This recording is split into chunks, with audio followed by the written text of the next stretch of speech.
Where's the music, Allison? You have only one job. There it is. One job, and I'm falling down on it. Beautiful. Welcome, and I'm confused now because we recorded episode 16 with Jason and the Critter Reader, but we also recorded an episode today with Mary from Good Works in Chapin, and realized that the activity that they are planning, and we're going to talk about that activity because it's really, really cool. Yes. It's going to be happening next week. So thanks to Allison travel around the world and around the state and, all these. This is technically episode 17 that's going to be in 16 spot. It's okay. They don't care. You're confusing me, but yes, it sounds like that. So this will be episode 17. It's going to be appearing before episode 16 just because that we like event... to keep things interesting. Well, you're definitely keeping this thing interesting for sure with your disappearing. Well, Look at me now complaining about you disappearing. And I'm like, hello from Argentina. Hey, it's the summer. You have to be a little more free with things. Interesting, I don't have any plans for this summer. That's because you were gone the entire fall and winter. You make it sound like I travel too much. You travel too much. No, I'm telling you why. I'm coaching the Little League team that is going to have a shot for the World Series this year. And we are practicing around 4 times a week and 1 day on the weekend. So, yeah, that's 5 practices a week. So, all my travel plans and everything just got canceled, got moved until we either make it over there to Pennsylvania or get eliminated on the way. Well, I hope y'all make it. Yeah, me too. Yeah, everybody does. We have a pretty good team actually. We have 13 players with us that are, very, very good players, very good kids, very good parents. I'm very happy and very excited about leading the way. We have great coaches too. We have 3 other coaches that are helping us, and they're just fantastic. They're a phenomenal group. That's awesome. I'm very excited about it. So you're giving back to the community by coaching baseball. I don't consider that giving back to the community. Well, you don't consider it, but it truly is. And our guest today is someone who works, she says part-time. Now, that is giving to the community, that she gives a lot of her time towards helping, really helping people that needs. Yes. That's what it meant, I know, but still, you're making a difference in the lives of the children. And Mary Higginbotham with Good Works, the director of Good Works that we have on today, she is making a huge difference in our community. And I just love her. She is... Can you say the last name again? Higginbotham. Higginbotham. I was just telling you, we need to start getting people here with easy last names because between my accent and all this Higginbotham, I'm getting lost. Well, nobody can understand you anyway, so they don't know if you're saying it correctly or not. So you can't understand me? Sometimes. Si te empiezo a hablar así en español, ¿tú sabes lo que te estoy diciendo? Not a clue. No tienes idea? Nothing. Nada. All right. Well, you want to play the conversation right now? Yeah. All right, guys. Let's go to Mary. Mary Higginbotham from Good Works in Chapin. Yes. Well, hey, Mary. Thank you so much for being on our podcast today. Thank you so much for having me. So you are the director of Good Works in Chapin, correct? Yeah, that's right. All right. Can you give us a little bit of the backstory of Good Works, how it got started, and what your role is in the organization? Sure. Good Works was started about 20 years ago by a local person, Brinkley Melvin, who had done a lot of international and local domestic missionary work and wanted to do something here in Chapin. And so he thought, he was looking at different types of ways that he could help. And so Good Works was born. We had a family that their son went to school with the Melvin's son at Chapin High School. And their son realized that this boy had no place to shower. He would shower at school and realized that he was really in need. And they went to visit him at his house, and they had no indoor plumbing. And this was, only 2002, 2003. And so that was really one of the driving factors that helped Brinkley to realize this is what's needed in Chapin, is helping people in our community who they have a home, but could be falling down around them. They've been here for generations, but they don't have the ability, they don't have the financial means to repair their homes, to make them safe and somewhere that their family could be safe and dry. So that was how GoodWorks was born. And so our main mission is to help people in our community, from Irmo all the way up to the town of Newberry, to help them to have a place that's safe and dry and somewhere that they can live, where they have those just things that we take for granted, like indoor plumbing. Absolutely. Mary, what is the selection process that you apply to help somebody? What are like the requirements, and what's the scope of what would you do and what would you want to do? Okay, we have people that typically come to us through word of mouth. Oftentimes they have a neighbor maybe that reached out to us, so they find out about us that way. Sometimes they find out about us through other organizations in Chapin, like We Care. We partner together all the time. So they'll come to us and we talk with them. Two of our first questions to them are, do they own the home? It doesn't have to be paid for, but they can't be renting, because obviously you can imagine the issues you might get into if it was that situation. Then after that, all of our clients come to us with very, very little income. Many times they're disabled. We might have elderly families. We have a lot of single mothers with their children who are trying to pay their bills, and they don't have any extra income to handle calling a plumber or paying for any of those repairs. We do a lot of different types of repairs. We do most anything you could need on your home. We fix floors, we fix roofs, anything inside that you can imagine. We had a family whose floor was so rotten that their teenage son, fell through the shower because the floor gave way. And we see that quite often. A lot of our families, they need help, but they don't know who to ask. And a lot of times they don't want to ask. And so they come to us, and it's to the point of emergency, desperation with the situation that their homes are in. So you mentioned, I'm sorry, Mary, you mentioned that, most of these families obviously don't have the means to repair the homes, or they probably would have before it got to the point where GoodWorks steps in. Where does the funding come from to actually go in and do the work on these houses? We receive funding from many local sources, mainly churches. Churches are our biggest supporters, all different churches. We are not affiliated with one particular church. We receive support from all different churches in Chapin, and then private donations, and then also local civic clubs are also great supporters of ours, and we apply for grants from those clubs and organizations as well. And those are our primary funders. Okay. So Mary, who does the work? Well, most of our work is done by volunteers. Oh, okay. So we have just people in the community that come out and can do most of the work. Now, often with roofs, we have I have to be very careful with that, because I want it to be a group that's very familiar with doing a roof and can do it quickly, because obviously we don't want the roof off for very long. Sometimes we will partner and hire roofing companies in the area to help us with that. Also, jobs that are technical, such as HVAC, we hire a local company to do that kind of work.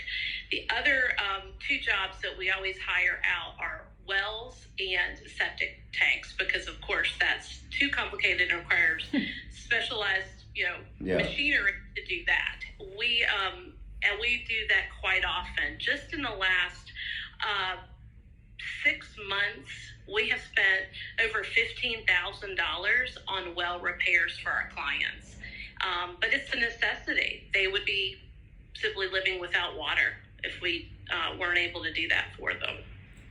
Go Go ahead. That's amazing. How many families would you estimate y'all are able to help on average per year? Per year, we typically do about 100 projects. Now that could mean more than one project for a family, because often our families have more than one issue that they need help with.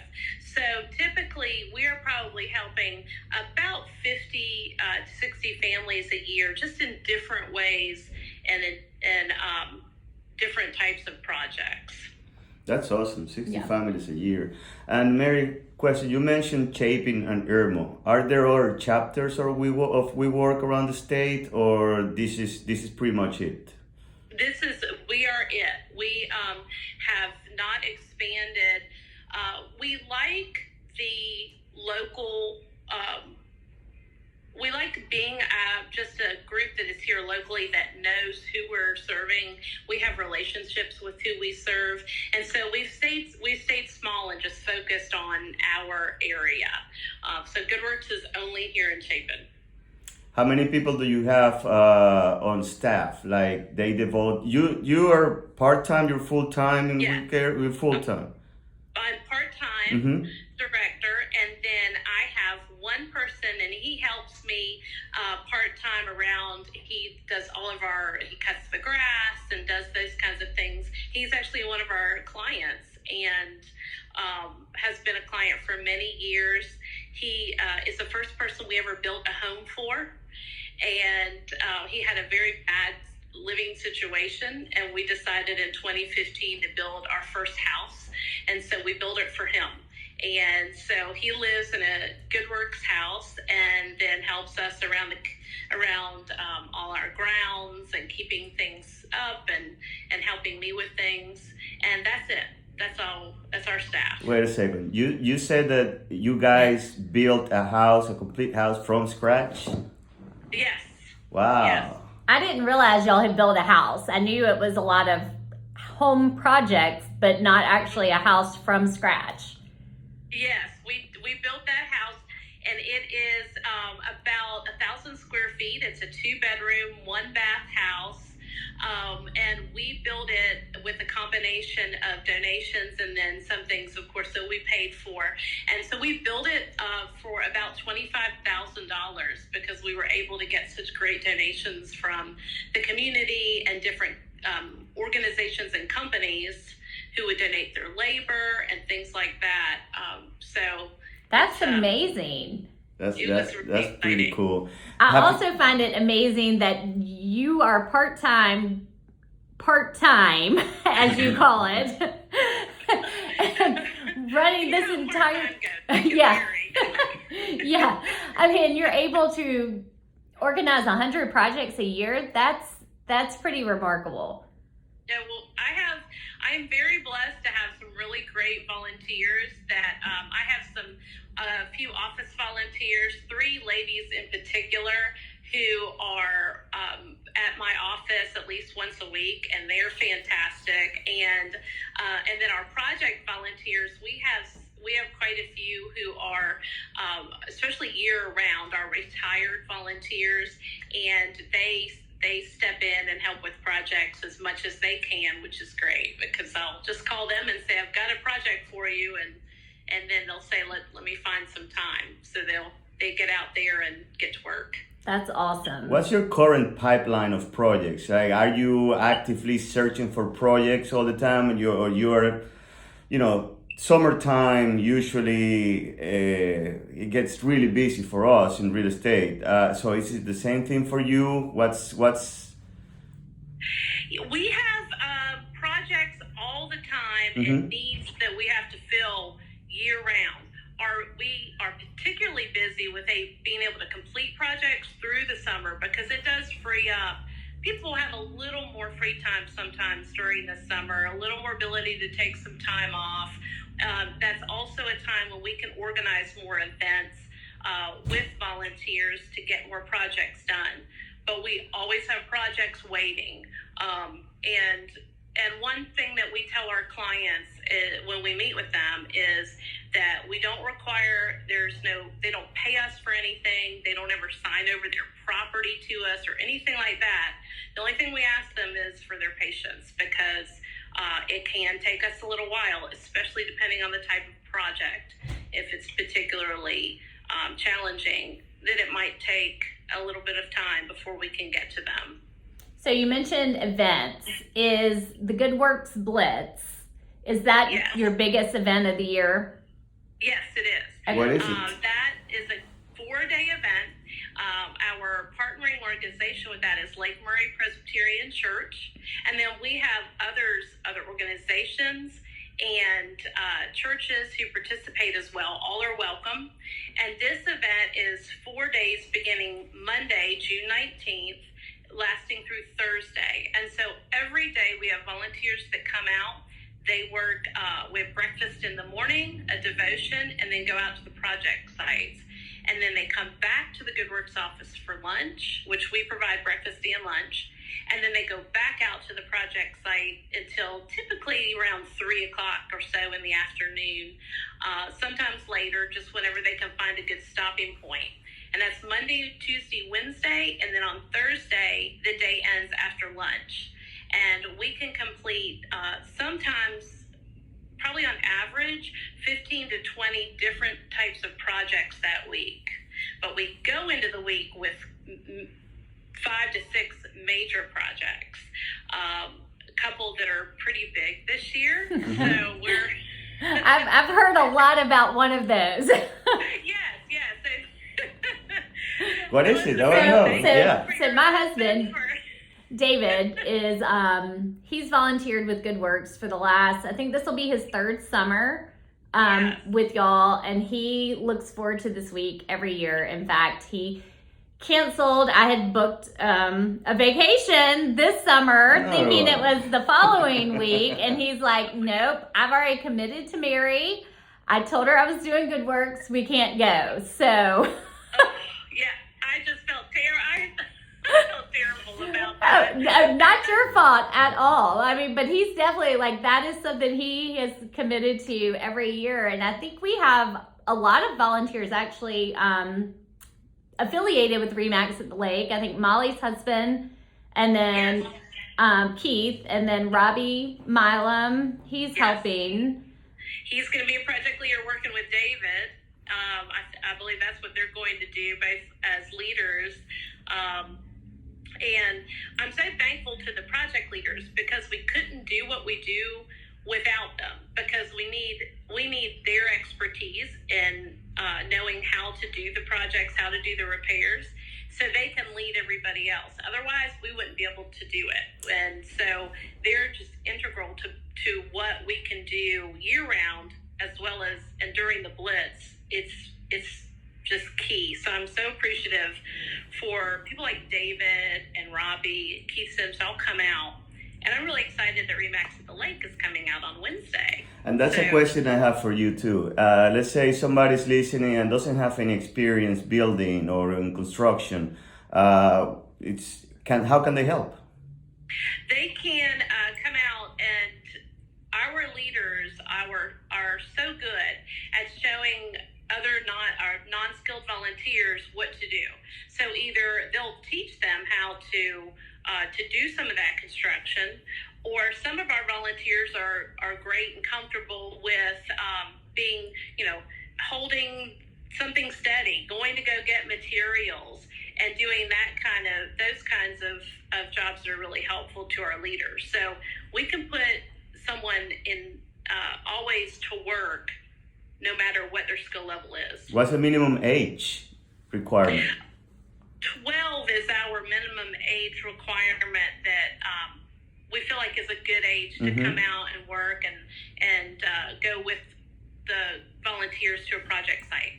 Well, I'm going to bring my son Damien for sure to help. You need to, because my oldest has volunteered with the Good Works Blitz, I think since she was in the youth group, so at least 5 years now. And every year she comes home and she is so humbled and appreciative of what she has, but also thankful that she has the opportunity to help others in our community out. I think it's really good for our youth to see that not everyone lives the way a lot of us do. And it gives them an opportunity to just give back to the community. So I'm really thankful that you do allow the youth to come in and be able to volunteer as well. So Mary, what time and exactly where do you want is the main meeting, like the assembly point Okay. for the Blitz? Every day, Monday through Thursday next week, we'll meet at the Good Works office. 8 to 8:30 is breakfast. 8:30 is devotion, and then we'll go out to the job site. So that's the best time is to come between 8 and 8:30, and get to know others. I'll go over each project every morning, and then so every volunteer, whether they're there all week or there for that day, can then find a good spot for them and where they can plug in, and then they'll come back for lunch and finish up the afternoon. I don't have a calendar with me, but what date is next Monday? Just so everybody knows. June 19th. June 19th. Yes. Okay, Yes. June 19th. Yes. All right. And then Remax at the Lake will be out Wednesday. So we're excited to see what you have in store for us. Oh, thank you. I'm so excited y'all are going to be there. Yeah. I've already been thinking about what would be a good project, so I have one in mind. Awesome. Mary, thank you so much for your time and for all that you do for the people in our community. We need more people like you. We appreciate you. Thank you so much. I couldn't do what I do without the support of our community and you all and all of our volunteers who come out. So thank you so much. Awesome. Thank you, Mary. Take See care. you. See you next week. Bye-bye. Bye. All right. That so was cool. That was really cool. I told you, Mary is a great person in our community. And I'm a little bit nervous about what we're going to get into next week, though. Right. Are you coming Wednesday? Yeah, I am. And I'm planning to. Why Wednesday? She starts on Monday. Monday, Tuesday, Wednesday. Yes, yep. So you can volunteer all 4 days, or Remax at the Lake specifically is going to volunteer Wednesday. Okay, I understand now. And Dave is going to be there Monday, Tuesday, Wednesday? Yes, he has a really big project that he and Mr. Robbie are going to be working on. He said if they don't do it correctly, they could collapse the guy's entire floor system. So he's pretty nervous. Oh. Yeah. Good thing he has a structural engineering background. Yeah. Hopefully he doesn't screw it up, man. I hope he doesn't screw it up. I don't think we have liability insurance for that. That's gonna go from good works to bad works. Nah, and then No. all the best wishes, and I'm gonna be trying to help. I will be there for sure on Wednesday, and I'm gonna try to see if I can make it either Tuesday or Monday. You gonna bring Damien? I'm gonna bring Damien too. Yeah. So tell me about you. You've done this before? So honestly, I have not. You've never done I it? have not. David has done it. This will be his third summer. My oldest Ellie, she has done it with the youth group in our church for the last 5 years now. Okay. And I mean, she'll come home like sweaty, disgusting. Just like you come to the podcast. Just like I come to the way. podcast. And she'll be, so gross, so hot. You know, because a lot of times with the youth, they have them like cleaning out refrigerators that aren't working and, you know, houses that have been abandoned. Like it's just nasty work because they can't do the heavy lifting kind of stuff. But it has made her appreciate so much. And it is work and it is for a good cause. And I just can't picture you as a contractor. I mean, like I can picture you with your my hard hat with your on. hard hat and but do you know, have you done any construction work at all? Like you mentioned one time that you did repair plumbing. Oh, electrical. Electrical. That's right. Why don't you tell us the story? That's a fun story. You can YouTube anything. Yeah. So I am cheap. Like, I have champagne taste on a beer budget. And I wanted these sconces to go on either side of my bed. And they make them where they don't have to be hardwired. Okay. So you can just plug them in. Okay. But the ones I wanted were like $300 a piece. Okay. But I found some very similar on Amazon for $60 each. But those had to be hardwired. Well, I didn't want to have to run like new electrical through the wall and all. So I said, surely I can figure out how to make these hardwired lights plug-ins. Okay. So what did I do? I went to the Googled it. It took me to YouTube. So I ordered my Amazon lights, bought some, what do you call it? Wire tape, electrical tape. Okay. And then 2 extension cords. So you connected the extension cords To the lights. to the lights? Oh yeah, all you have to do is you cut the end off. You know, I know how to do that. You know how to do that too? Yeah, I've done it before. You YouTubed? No.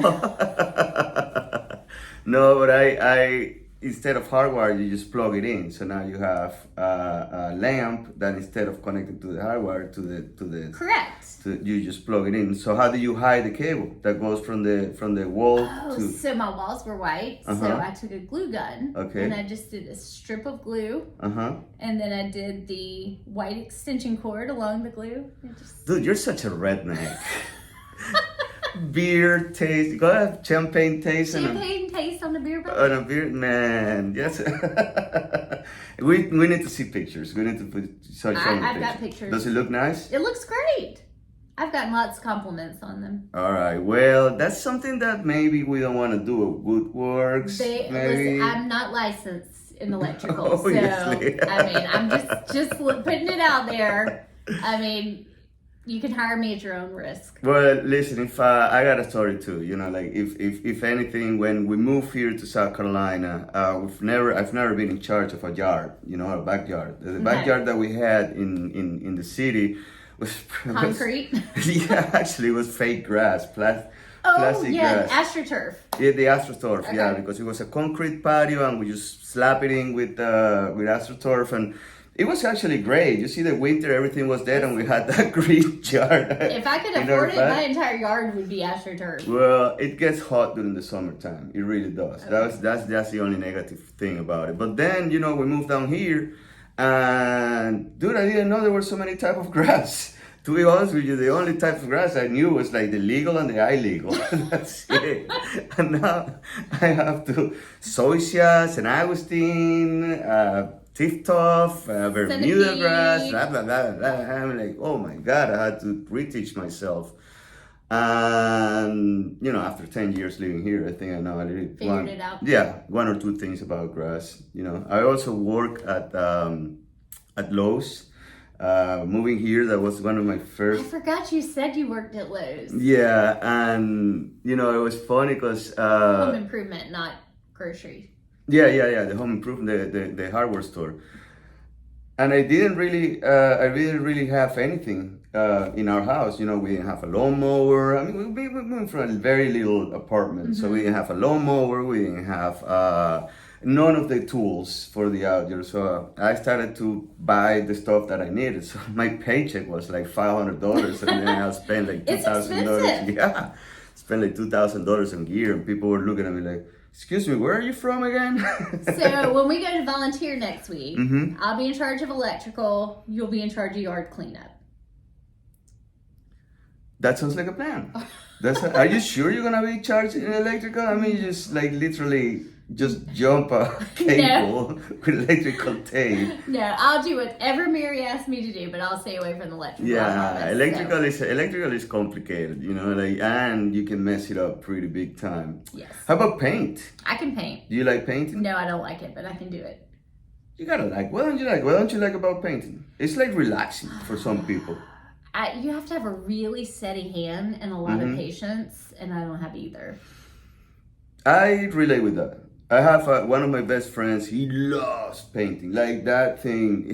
We were talking about it. Yeah, like he's like, no man, I just put my AirPods in, my headphones in, and I can paint the whole day, and I'll be the happiest guy in the world. And I'm like you. I'm like, first I suck, I'm terrible at painting. My lines are like this. They're not, yeah. And I do not have the patience either. Yeah. But anyway, so we're gonna be heading to Good Works next week. Yep. We're gonna, Monday through Thursday. yeah, if you wanna come and help, Yep. or just come to see Allison with her head playing around with electrical cables. Yeah. 8:30 a.m. at the Good Works office in Chapin. And try not to electrocute herself and the crew. You promise you won't do that, I right? promise. All right, that's gonna be a good side. It's gonna be an adventure. Yes. We'll report back if we don't see you next week. All right, so that's it. That's for today. Thank you very much for tuning in. And just remember to follow, subscribe, and do all the things. And if you don't, that's fine, but it'll be good if you do. That's right. Bye. Bye.